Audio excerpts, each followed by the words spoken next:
Santa Monica Studios re-released their trailer for God of War Ragnarok, except this time they're showing off some accessibility options, some audio descriptions. If you want to check out the video for yourself, there'll be a link in the description as well as a pinned comment.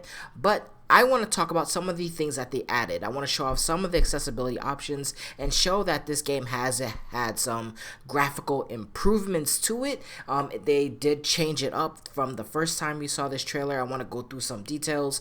Some of these details are going to be coming from Twitter. Some will be coming from my God of War Discord. If you want to join my God of War Discord to talk to God of War fans just like you, there'll be a link in the description and in the pinned comment. I don't really promote the Discord much anymore, but now that we're starting to get some actual news, I want to start promoting it once again. It's the second biggest God of War Discord on the internet, so definitely come by and explore. I want to give a shout out to German Strands and TCMF Games. Really interesting stuff. They both uploaded on Twitter showing graphical upgrades. It seems that Atreus' fur and the details are blending in with the environment a bit more. They also removed the fog, I guess to really show off the environment. And fans were kind of complaining about the fog here and there. It's a valid criticism, and it seems that Santa Monica addressed this by taking the fog away as well. Some of the God of War fans as well also pointed out that the tree on the left is much more detailed. If you look on the original, here it is, and then you look at the new version of the tree, you can see that graphically it is updated. Next, a detail that I really got excited over, and a lot of people in my God of War Discord got excited over, and thank you to them for pointing this out to me. But in the original game, God of War 2018, the waypoints was phase hand, like on your map on the top part of your screen. And now we actually see in this game, it is actually a wolf palm, which is so damn cool. But it also kind of looks like a bear's paw as well. Now, I know somewhere in the God of War lore that they reference Kratos as a bear. I think it was in the Lost Pages podcast that they did before the game came out. I have to actually look this up. But what do you all think? Is this a wolf palm or a bear palm? I'm kind of leaning more towards wolf. These are now going to show you objectives, and I think just like face palm print in God of War 2018 showing you where to go. I want to talk about the implications of this in another video, but I want to say that I think that this is really cool. I honestly think that wolf is a little bit more obvious than bear, but I'm really open to interpretations. Let me know what you all think, and I'll talk about it in another video.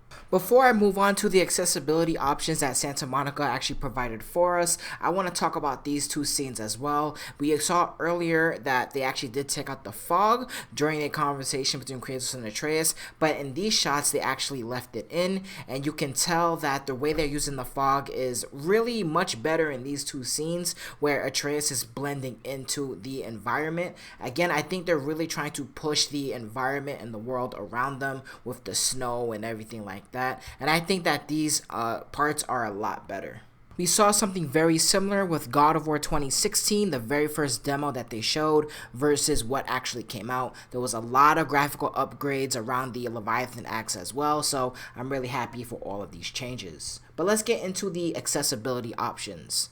So I'm going to be showing you a list of things that they decided to actually add in for accessibility options. Now, I'm not going to name every single one just because they put on the PS blog that there is over 60 new accessibility options, and there is much more to come, which is really fucking cool, I think. But here are all the options. You have things like subtitles, you have things like extra large text, you have more color, you have audio descriptions, and so much more. And they even said that all of the God of War PC accessibility options that were added to the game are actually going to make its way to God of War Ragnarok. So things like auto sprint, auto mantle, all of the things you press triangle for are going to be auto if you wanted to set it that way.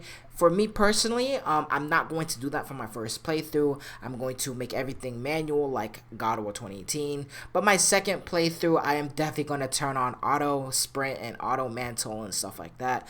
Just because my experience with the PC version, it really helps the game move a lot faster, and it kind of gets rid of the repetitive nature of video games. So I'm really happy about all of these accessibility options that they're adding.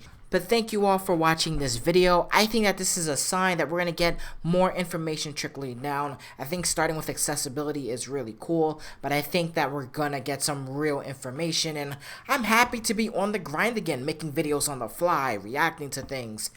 I'm very excited for the future of God of War. But let me know what you all think in the comment section down below. What accessibility options are you going to be putting on? Will you be doing controller remapping? Also, what was the print I was talking about earlier? Is it a wolf print? Is it a bear print? Let me know in the comment section down below. I'm going to be out of here. Thank you guys and girls for listening. Deuces.